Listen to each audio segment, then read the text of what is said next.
رسالة مني شخصيا لجميع المؤثرين واللي ناشطين على السوشيال ميديا المقيمين بالدول الأوروبية وخارج سوريا بالتحديد.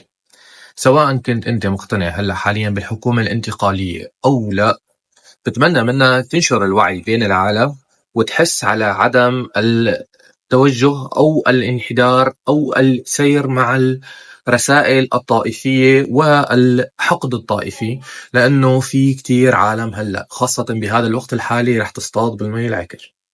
أنا بهذا الفيديو عم بتوجه برسالة لإلكم، كونكم أنتو عندكم ما يقارب خلينا نقول مجتمعين 20 مليون متابع. أنا لساتني ناشط جديد على السوشيال ميديا، عدد المتابعين عندي مو كتير، يتراوح بين 6100 وشوي، ولكن أتوجه بهي الرسالة للشباب النشطين. رح أعمل لهم كمان هاشتاج بهذا الفيديو.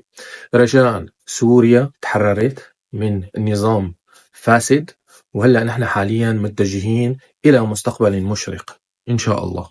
سوريا لجميع الطوائف ولجميع الديانات ولجميع البشر السوريين.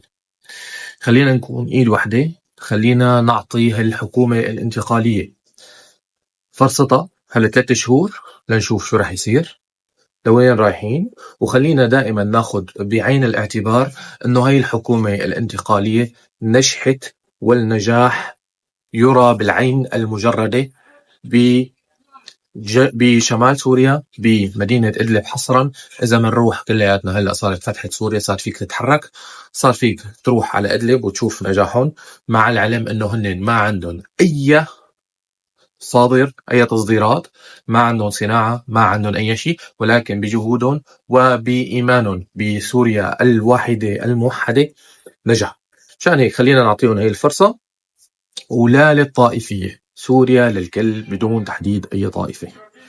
تحياتي لكم، كان معكم فراس السيروان. بتمنى منكم تحفظوا الفيديو وتشاركوا الفيديو، ورجاء خلي هذا الفيديو يطلع فيرال، يوصل للشباب المؤثرين والناشطين على مواقع التواصل الاجتماعي. تحياتي.